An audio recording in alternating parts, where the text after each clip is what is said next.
Hello friends! Here I am in this historic San Francisco B&B, ready to discuss another Nancy Drew book versus game with you. In this series, I read the books the Nancy Drew games are based on, so you don't have to. I tell you all the most entertaining bits, as well as the most noticeable differences between the books and the games. Make sure to give this a video a like and also comment and subscribe if you enjoy it as well. Be warned, there will be spoilers for Message in a Haunted Mansion as well as Message in the Haunted Mansion in this video. Preamble over. Okay. If it isn't clear yet, today I'm going to be talking about Message in the Haunted Mansion. This book is from the main Nancy Drew series rather than the more mature Files series, so prepare yourself for disappointment in the steaminess category. Okay, first can we talk about this cover? The perspective is really messing me up. It looks like Nancy is ascending to heaven, or maybe she's falling from heaven. Hey Nancy, did it hurt? Let's see what this Message in a Haunted Mansion says, shall we? Dear Beth, hello from stormy San Francisco. This time I'm staying in a beautiful Victorian mansion. You'd love the room I'm in. It's full of old Chinese furnishings and some interesting knickknacks. Nancy travels to San Francisco with Bess, George, and her housekeeper, Hannah Gruen, to help Hannah's friend, Rose Green, fix up her dilapidated Victorian mansion so she can turn it into a bed and breakfast. I get a feeling that the mansion might be haunted. Obviously in the game, Nancy doesn't have a whole posse of family and friends following her around as she wildly spins around the sitting room trying to find the door to the study. This is really just a difference between the games and the books in general. Although the books are named after Nancy, I remember that at least in the original 56, there are very few books in which George and Bess don't also accompany her. In comparison, having AI characters following you around in video games rarely works well, as we saw with all the complaints fans had about Deirdre invading Nancy's personal bubble in Midnight in Salem. And keep in mind, Message in a Haunted Mansion was made in 2000, and yet it still looks better than Midnight in Salem. Sorry, this video wasn't supposed to turn into a video tracking Midnight in Salem. Let's move on. My point is, it's especially difficult for a small company like Her Interactive to include this type of following system, especially considering the limitations of the technology back in the day. Alright, let's flip to page 2, shall we? Rose had recently retired from her teaching job in River Heights and moved to San Francisco. She and her niece, Abby... No!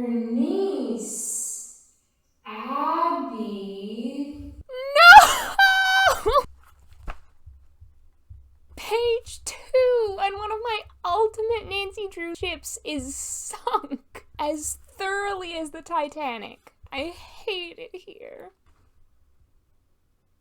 God bless you, Her Interactive, for retconning this and letting my dreams of a happy domestic lesbian couple, Rose and Abby, fly free. Rose tells Nancy about all the bad luck they've been having while renovating the house. First, we had a gas leak and an explosion. Then the scaffolding collapsed. A pipe burst after that. Supplies we ordered didn't come in. There were other things too. Wallpaper paste that didn't stick. Paint that wouldn't dry. Furniture polish that turned into a massive sticky goo. One question. Did you check to see if the house was built on an ancient burial ground before you bought it, Rose? Rose introduces everyone to Charlie, the handyman. I know you're picturing the young, handsome if you squint, Charlie from the game, but I'm here to disillusion you. Book Charlie is an old man. His eyes were wrinkled at the corners and looked tired. At least they got his eyes right in the game. Nancy asks Rose if she's going to be refinishing the floors, and I'm gonna have to stop you right there, Nancy. Do not remind me of that puzzle.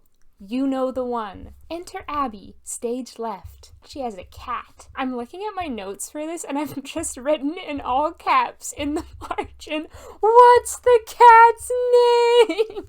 But the book keeps us in suspense over that point. Rose mentions Louis Chandler, an antique dealer and decorator who's been helping advise Rose and Abby about Victorian decor for the mansion. Nancy sensed that Louis was someone special to Rose. Oh God. I don't like where this is going. Bess takes a picture of everyone with her instant camera. As the picture started to develop, Hannah frowned. "What's that white cloud?" she asked. Bess stared at the white mist at the top of the photo. "Why?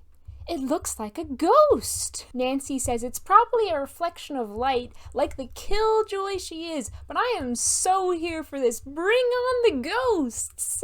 Rose leads Nancy and the others upstairs. We get some exciting Haunted Mansion lore. Nancy, Bess, and George are all sleeping in the iconic Chinese room, but we also learn there is a peacock room, a captain's room, and a Spanish room. Bess opens one of the windows in the Chinese room and leans out. Just then, Nancy heard a snapping noise.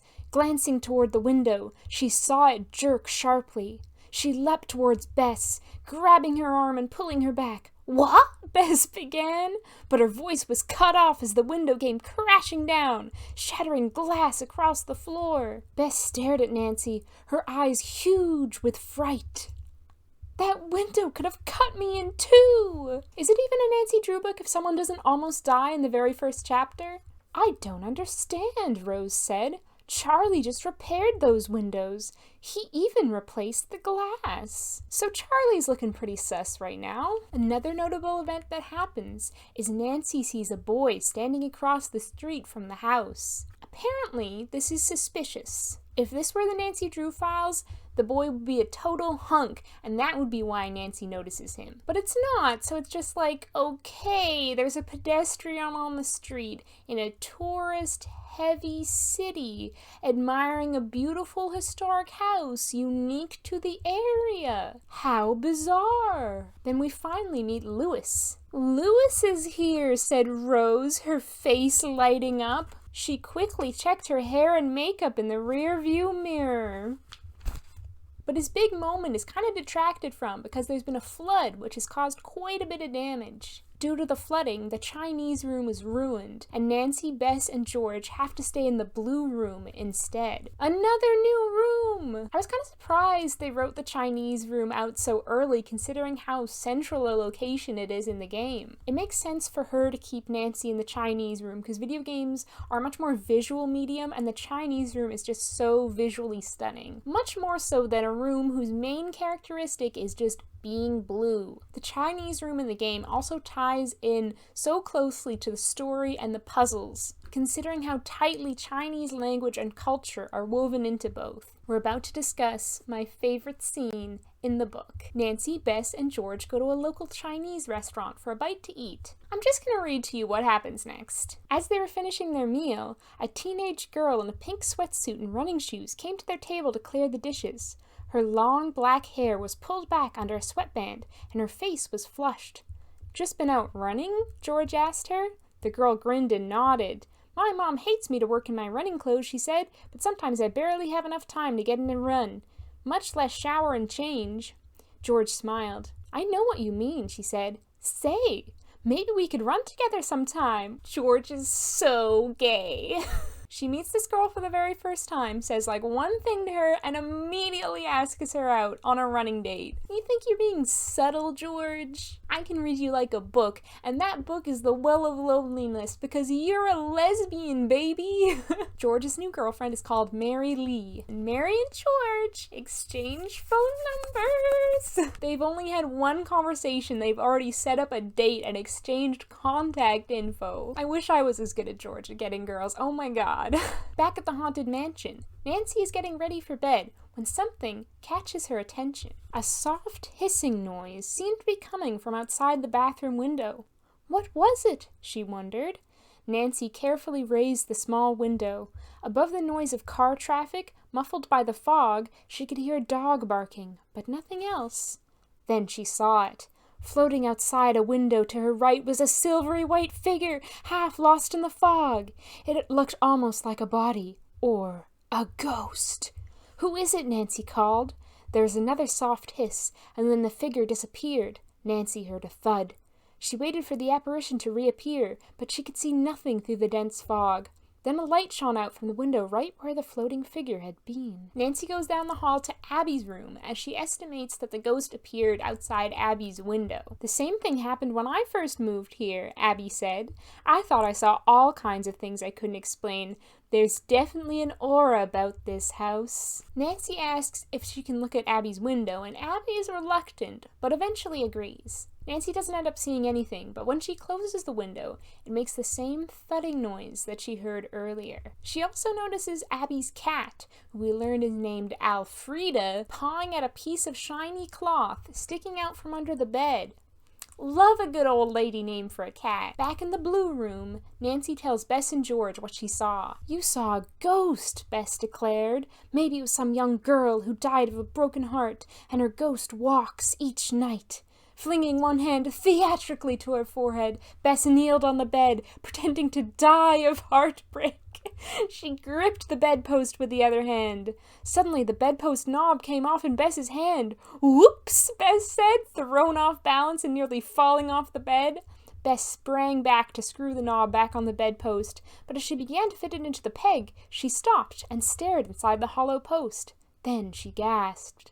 "Nancy! George! A key!" Bess doesn't need a paint scraper to open up the bedpost. It's stuck.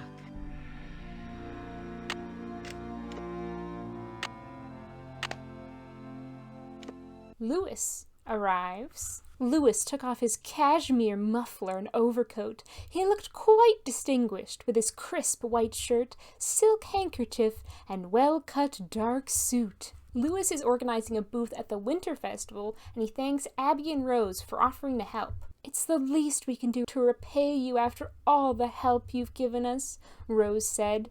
Louis covered Rose's hand with his. "Your friendship is repayment enough, Rose," he said. "But then, I think you know that," he added softly, leaning towards her. A glow spread over Rose's face. What kind of festival will it be?" Bess asked, interrupting the twosome. "Yes, Bess, please break this up. I am sickened." I picture Book Louis as like Richard Gere with his cashmere muffler and silk pocket square, a very charismatic and suave Silver Fox type. But I love how someone at Her Interactive just said, "Louis has no rights," because they went out of their way in the game to make him stereotypically unattractive. He's got a unibrow, his shirt is basic cheap polyester, and his eyes, they're like two parents about to announce they're getting divorced and sitting as far away from each other as possible. They even went out of their way in the game to shut down the romance between Louis and Rose. Nancy can ask Hannah if there's any hanky-panky going on between Rose and Louis, and Hannah's just like, "Nope." Rose has mentioned Louis several times. She's really fond of him and is very grateful for his help. Oh? Is there more between them than what I'm seeing? Oh no, they're not dating or anything. Nancy says, "We'd like to help Rose and Abby research this house's history. Any suggestions on where we could start?" Louis rubbed his jaw, considering. "It's hard to say, Nancy," he said. "The fires after the 1906 earthquake destroyed just about all the records."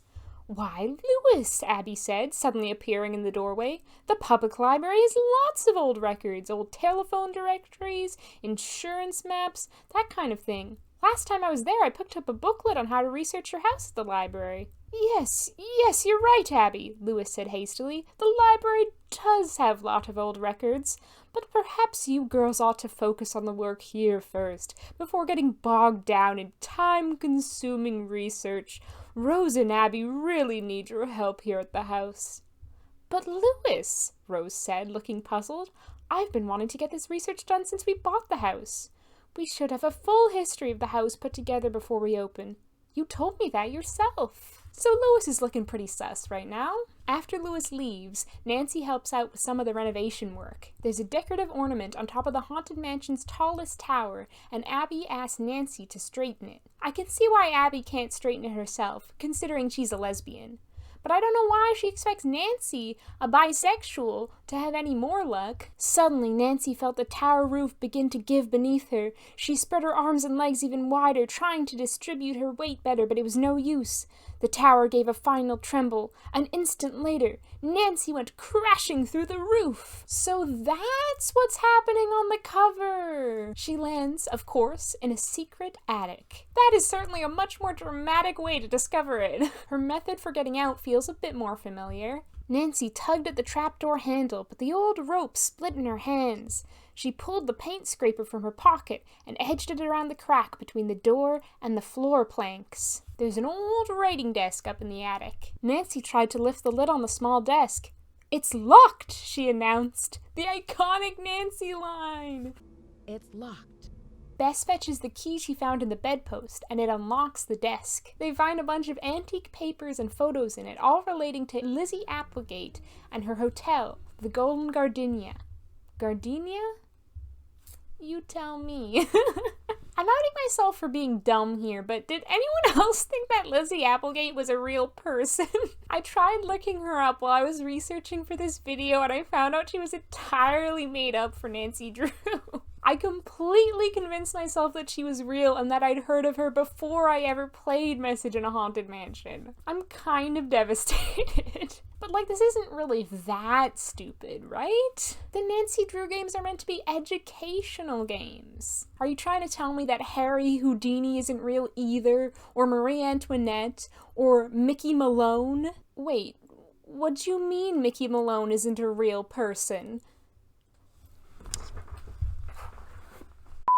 We get some cheeky foreshadowing, or should I say, fire shadowing?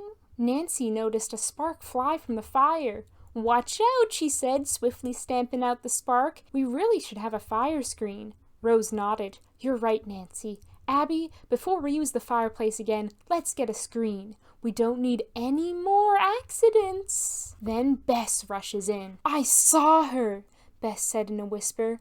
She swallowed hard. "I saw Lizzie.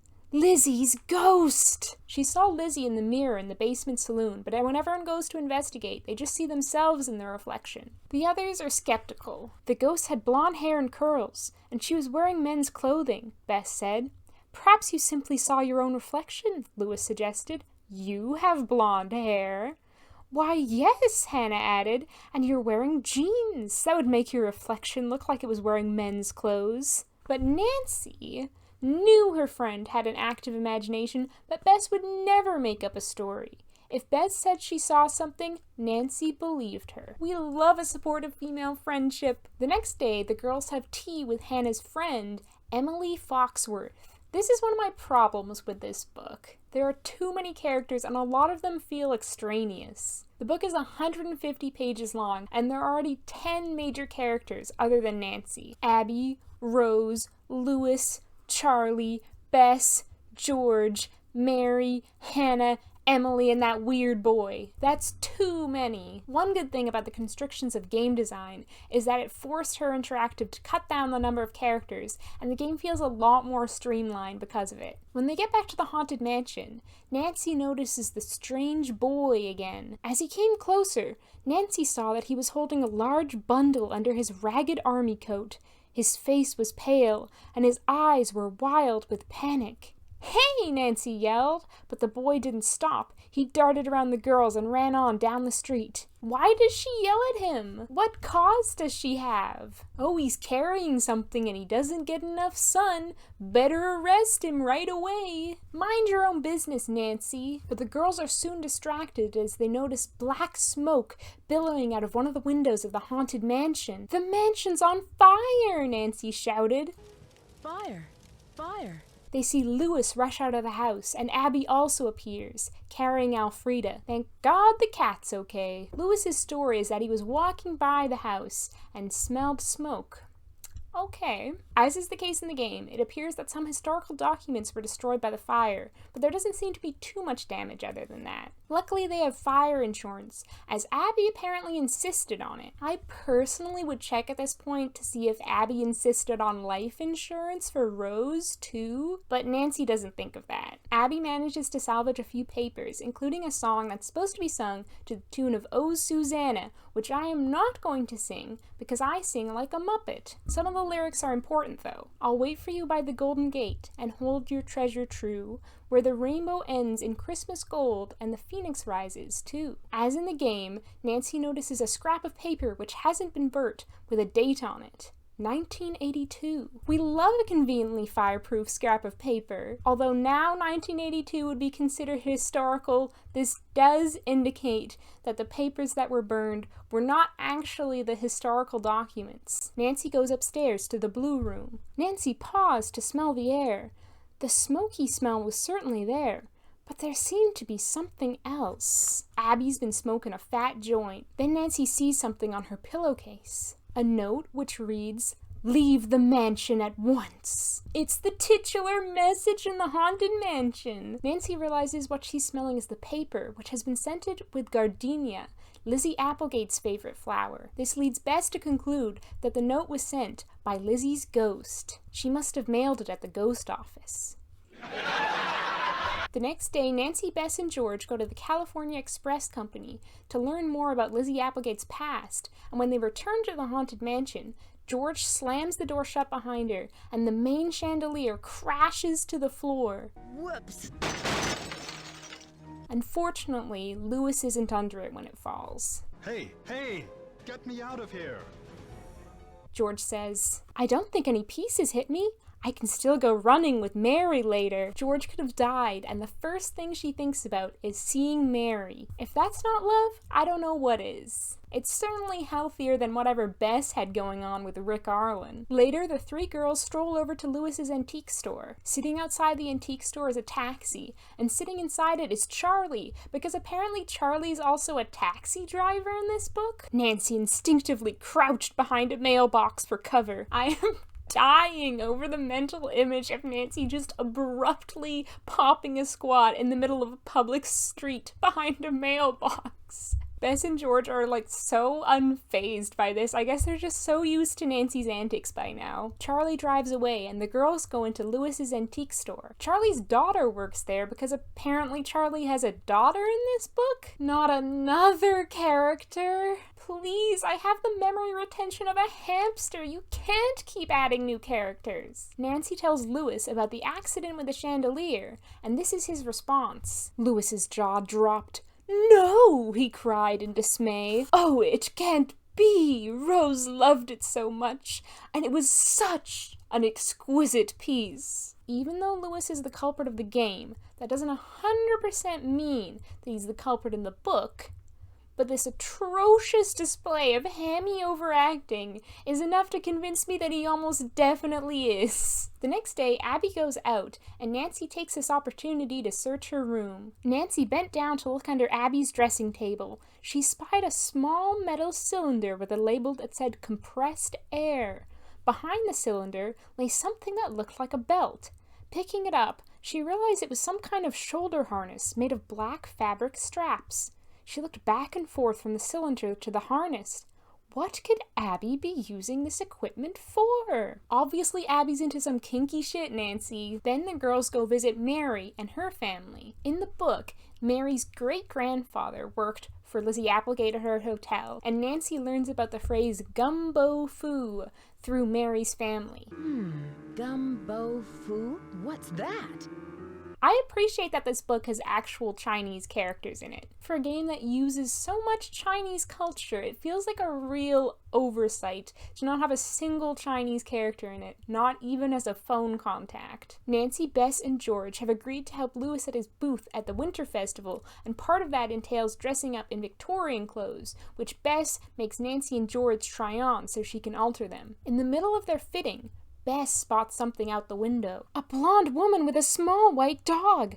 I think it's the ghost of Lizzie with her little dog. And for once, Bess has evidence to back her up, as Nancy and George both look out the window and they see a person and a dog as well. But once they get outside, whoever it is gone. So they go back in and resume their fitting session, and in the process of it, George leans back against a wall, and it slides open to reveal a secret room. Inside, there's an antique safe. Inside the safe are more historical documents, such as Lizzie's will and a marriage certificate between her and Diego Valdez, aka the infamous bandit El Diablo. There's also some old building plans of the Haunted Mansion. Apparently, there used to be a fireplace in the entrance hall. Remember this, because it's important. Next comes my favorite scene from the game, because the scene with George flirting with Mary isn't in the game. The seance! Abby wore a silver turban, a matching silver skirt, and a black satin jacket with flowing sleeves. Nancy could smell Abby's perfume, gardenia. "Why, Abby," said Rose, "what on earth are you dressed up for?" "I'd like to invite you to a seance," Abby said dramatically, "after lunch, in the saloon." Oh no, Abby, Rose protested. We've got too much work to do. We don't have time for games. Abby's face flushed. It's not a game, Rose, she insisted. To make this bed and breakfast a success, we have to stand out from the crowd. Seances could attract a lot of people. Okay, Abby, I'm loving the drama, but that makes no sense. To make our bed and breakfast a success, we have to have a seance. Right here, right now, Rose. So maybe seances will attract guests. But that has no relevance to the situation right now where you've got renovation work to do. And the seance you're planning isn't for paying guests, but for your friends. But this part is just so fun that I forgive her. This is quite a large segment, but I wanted to read it out to you because it's just so hilarious, and you can really see the seeds of the game seance in it. I've tried to condense it down a little so we only get the best bits. We will attempt to contact the spirits, Abby said, her voice low and solemn. Join hands on the table. Abby began to hum softly. Is there a spirit you wish to contact? Lizzie Applegate, Bess announced. Lizzie Applegate, Abby repeated. Lizzie Applegate, we ask for a sign. Spirits, speak! Suddenly a rapping noise broke the silence. It seemed to come from the table. The spirits are here, Abby said. Lizzie, is that you? 1 rap for no, 3 for yes. There is a momentary silence, followed by 3 distinct raps. Lizzie's here, Bess squealed. Just then, Bess's chair lurched forward. She screamed, grabbing the table with both hands to keep herself upright. Now the table began to rock back and forth, first gently and then with more force. Then one end of the table rose and stayed up in the air. Oh, Bess gasped. The table fell with a thud. Abruptly, the piano burst out with a jangling tune. Nancy felt Hannah grip her hand tightly. She glanced at Hannah, who rolled her eyes, looking annoyed by Abby's theatrics. Nancy heard a whooshing sound like wind coming through a tunnel. A silver-colored spirit seemed to float through the air above Abby. Nancy stifled a grin. That was the same figure she had seen floating in the fog outside Abby's window her first night here. So that's what the equipment in Abby's room was for. Gradually, the spirit vanished. Abby circled the room, calling, Speak to us, Lizzie! Abby took the candle and a piece of paper from the piano. We will ask for another message, she said. She held the paper above the candle flame. The paper burned with a startling white flash. The spirits have finished, Abby proclaimed. The seance is over. Is that it? George said flatly. The spirits have spoken. The seance is over. I love how the seance ends just as abruptly as it does in the game. Like, I didn't cut anything out there. That's literally how it is presented on the page. I also can't get over how comedic it feels. Abby's amateur overacting, Bess's dramatic screams, and everyone else just sitting there while the table's just going wild, going like, oh, hum, and like checking their watches. And George just saying, is that it? After Abby finishes. Although it is missing the best part. My wife, where can she be? Nancy explains all of Abby's tricks to Bess after. The floating spirit was just a balloon, the same balloon I saw the other night outside Abby's window. I guarantee you that under her loose clothing, Abby has a cylinder of compressed air with a tube attached, leading to the balloon. Nancy also goes to investigate the seance table to prove to Bess that it was all fake. But under the table, she finds a trap door. Underneath the trap door is a tunnel. Nancy emerges behind the mirror in the saloon, which, yes, is a two-way mirror. Nancy remembered the night Bess had seen Lizzie in the mirror. If this mirror was a two-way mirror, someone must have been standing in this little room. But who was it? There's something in the secret room that isn't in the game. A puppy! The puppy has a hurt paw, so Nancy and George take him to the vet. When they return, someone yells at them. Hey, that's my dog! Nancy wheeled around to face the teenage boy in the ragged army jacket. His long blonde hair fell in curls around his face. Nancy and George looked at each other. So that's who was living in the secret room, with his long blonde hair. No wonder Bess thought he was a woman dressed in man's clothes. And it was probably him out in the garden last night too. So much for Bess's ghost. The boy takes the puppy and says, I found him one day last week. Someone threw him out, I guess. I call him Tramp, 'cause he's just a tramp, like me. He's really laying the Disney-fied Victorian orphan thing on thick, isn't he? And his name is literally Tim. He's not about to start walking with a limp, is he? I ran out of money, Tim admitted. I thought I could just crash in the old house. I didn't mean any harm.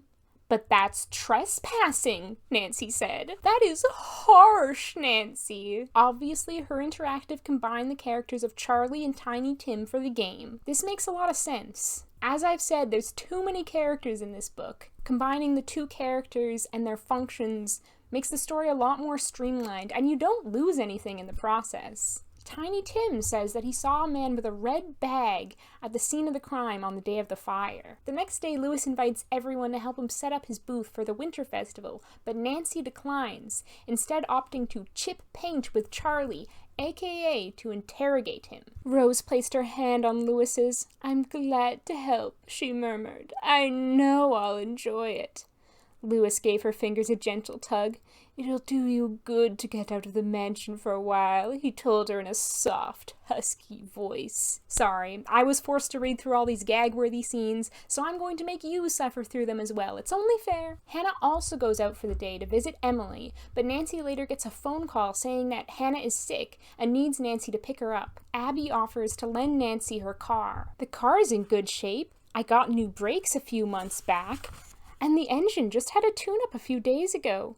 But the Miramar is in the steepest part of town. Are you okay driving on steep hills? I don't know why, but I'm getting a bad feeling about this. When Nancy goes to pick Hannah up, it turns out that Hannah isn't sick at all. She's completely fine. They decide to go back together to the haunted mansion anyway. They got into Abby's car, and Nancy pulled away from the curb into the heavy traffic. She guided the green car over the top of the hill and started down the steep incline. Stepping on the brakes, she shifted the car into low gear. She let up the brake, then pressed down again. But when she pressed on the pedal this time, nothing happened. Nancy raised her foot and stepped on the brake again. Nothing. Nancy, slow down, Hannah cried, gripping the dashboard. I'm trying, Nancy exclaimed. Adrenaline shot through Nancy's body as she furiously pumped the brake pedal. The car had no brakes. Wow. Who could have foreseen this? The car was gaining speed. Nancy yanked on the emergency brake. The car wrenched and slowed momentarily, but the brake couldn't stop it. Then Nancy saw her chance, an empty stretch of curb and a lamp post. Hang on, she yelled again. Nancy threw the wheel sharply to the right. As the bumper hit the metal lamppost, the car came to a shuddering stop. Nancy checks, and the car's brakes have been cut. This same exact thing happened in Secrets Can Kill. If I was Nancy, I would just never get in a car again. But she does, later that evening, when Lewis drives them all to the Winter Festival. It's happening! It's actually happening! The Winter Festival! I'm so excited. I always want to go when they mention it in the game. I wanted to tell you that you'll be alone in the house for a while. Everyone is going to the Winter Festival. Earlier in the day, Emily gave Nancy an article about treasure hunters. Nancy takes the article out in the car and starts to read it. Her eyes skimmed over it. Then a name leapt out from the print. Lewis Chandler, Gold Treasure Hunter. This type of storytelling is really weak. Like, Nancy just happens to read this article that someone coincidentally gave her right at the conclusion of the mystery. It's like they couldn't think of a way for Nancy to discover that Lewis was the culprit, and they just didn't really care. So they're like, oh, fuck it. She reads about it in an article, I guess. It's like the 90s equivalent of Nancy discovering the culprit by scrolling through her Twitter feed. Another thing about this type of reveal is that it's so stagnant. Plot points are stronger when they're revealed through action and agency, not idleness and chance. The game does this better, but it's still not perfect. Lewis reveals himself to Nancy rather than Nancy discovering it for herself, although it is possible for you to mentally connect the dots before the reveal happens. When they arrive at the Winter Festival and Lewis parks the car, Nancy glanced inside the trunk. Her blood ran cold. Inside Lewis's trunk was a red duffel bag. What is it, Nancy? Asked Lewis suddenly. You look like you've seen a ghost. His tone of voice was pleasant, but his eyes looked cold and hard. He laid his hand on the trunk lid and forcefully slammed it down. The scene would have had better dramatic effect if it was a body in the trunk. Instead, it's like, ooh, a piece of carry-on luggage? How sinister. But remember that Tiny Tim saw a man with a red bag on the day of the fire. I do love how threatening Lewis is here, though. He's quite scary in a way that is never quite achieved by the game. 'Cause how scary can a man who looks like he smells like a dentist office really be? But forget Lewis, we're actually at the Winter Festival. I thought I'd describe it to you so you know what you're missing out on. People strolled around the edges of the huge high-ceilinged room to visit the colorful booths and tables that lined its four sides. Holiday music filled the air, and many people wore costumes. Sounds lovely. Lewis put his arm around Rose and kissed her under the mistletoe. His eyes gazed coolly at the crowd in the hall as he held Rose firmly. Nancy shivered. She wondered why she hadn't suspected Lewis before. Yeah, me too. Beneath the smooth, ever-ready smile was a man with tight control over Rose. A treasure hunter indeed, thought Nancy. Lewis leaned over to speak to Abby. Nancy quietly tilted her head, listening. I made a phone call on my way in, she heard Lewis tell Abby. My mechanic looked at your car. The brakes are fine. He said they may have overheated. Maybe Nancy was riding them too hard. Nancy clenched her teeth. Lewis was lying. Nancy had seen the severed brake lines herself. Lewis is really putting the fox in Silver Fox. While at the festival, Nancy has a realization about the song among Lizzie Applegate's papers. So if you forgot the lyrics, they're I'll wait for you by the Golden Gate and hold your treasure true, where the rainbow ends in Christmas gold and the phoenix rises too. Suddenly, Nancy pictured the rainbow cast by the stained glass on the wall where the fireplace once was. Nancy imagined the Chinese mantle with its rising phoenix set in its original location over the fireplace. A real senior detective moment. Nancy and George return to the haunted mansion to find the treasure. Under the floorboards, they find a bag of antique coins. Just then, Charlie comes into the room. Then the front door burst open. Lewis stood there, a small silver gun in his hand. He no longer looked charming and polite. His eyes had hardened into a cold stare, and the corners of his mouth were pulled down. Lewis confronts Nancy and George with the gun and starts giving a villain monologue about how he wanted to buy the haunted mansion for years because he wanted the treasure inside it, and that Charlie helped him cause the accidents. This totally surprised me because of course Charlie is innocent in the game. Nancy directly asked Charlie whether he tampered with the window and the chandelier chain. Yeah, Charlie said gruffly, his face reddening. Nancy thought he seemed embarrassed. Oh, I came close to killing people multiple times. How embarrassing. Apparently Lewis was blackmailing Charlie into helping him because Charlie's daughter once stole a pendant from Lewis's shop. If I was Charlie, I would simply cause a little accident for the evil, greedy man who is blackmailing both me and my daughter, instead of causing accidents that could potentially kill multiple innocent people. But whatever. Remember how the girls were going to wear Victorian clothes for the festival? They committed to that idea, and both Nancy and George are wearing old-fashioned hats secured with hat pins. After Lewis is finished monologuing, Charlie goes off to find some rope to tie up the girls, and Nancy and George seize the opportunity. Nancy lunged at Lewis, using her hat pin to strike at his gun hand. With a quick leap, George stabbed Lewis in the cheek with her hat pin, drawing blood. Ah! He screamed, dropping the gun. It really says that. He says, ah!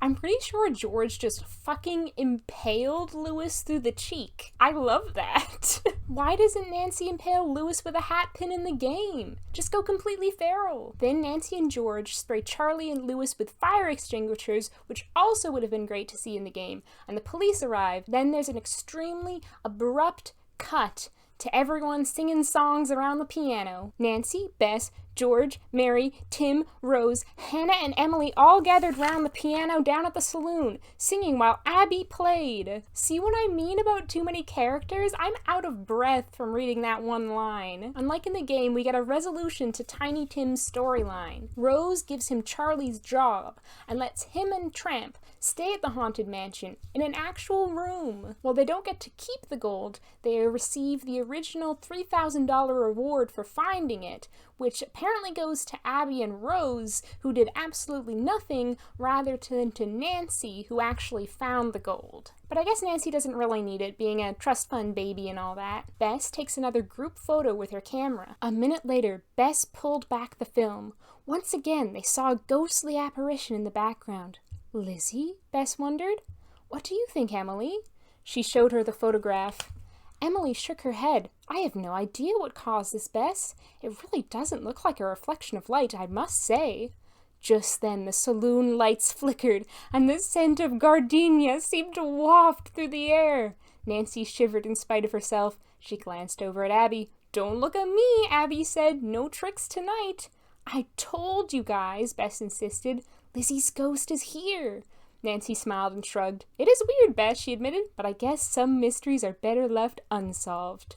And if a brilliant detective like Nancy Drew says that, Rose laughed, you know that it's true. And Tiny Tim says, God bless us, everyone. Okay, maybe I made that last line up. Dear Bess, I'm just about finished with my renovation work and counting out all of those gold coins. I'm not sure if you could tell, but I found this book to be an absolute delight. I think it was a great choice for Her Interactive to adapt. It's got so many brilliant elements. A haunted house, a compelling historical mystery, secret passages, a treasure hunt, a cat. What more could you want? The book is very similar to the game, just with more of everything. More characters, more accidents, more locations. And as much as I'm disappointed that Nancy doesn't actually get to go to the Winter Festival in the game, I can see why Her Interactive chose to exclude her from that excursion. For one thing, it takes away the tight focus that a single location provides. I think it would also break the atmosphere and ruin the spooky vibes that come from wandering through a haunted mansion in isolation. Additionally, not much actually happens at the Winter Festival. It's an excuse for Nancy and George to be wearing hat pins, but the only thing that really actually happens there is Nancy's revelation about the song lyrics, which honestly could have happened anywhere. She could have been in the McDonald's drive-thru at 3 a.m. and realized the significance of the song. The hauntings are one other interesting element. Although both the book and the game have a fairly equal amount of paranormal activity, the hauntings are a lot more scary in the game. Message in a Haunted Mansion was the very first Nancy Drew game I played when I was 15, and the hauntings freaked me out. Part of the reason why I think they're spookier in the game is that you're more immersed with the additional audio and visual effects. And also, none of the ghosts are just party balloons. In the book as well, it's almost always Bess who witnesses the ghostly activity, and as we're reading from Nancy's perspective, we only ever get a second-hand account of it, which really diminishes the scare factor. Another great thing about this book is that I don't think they mention Ned even once. Okay, I'm off to the Winter Festival. Catch you all later. So prepare yourself for disappointment in the steaminess category. Category? Am I Australian? Sorry, I'm distracted. I've got this candle that's called Let It Snow, but the light's shining on it and it looks like it just says, Tits now! Tits now!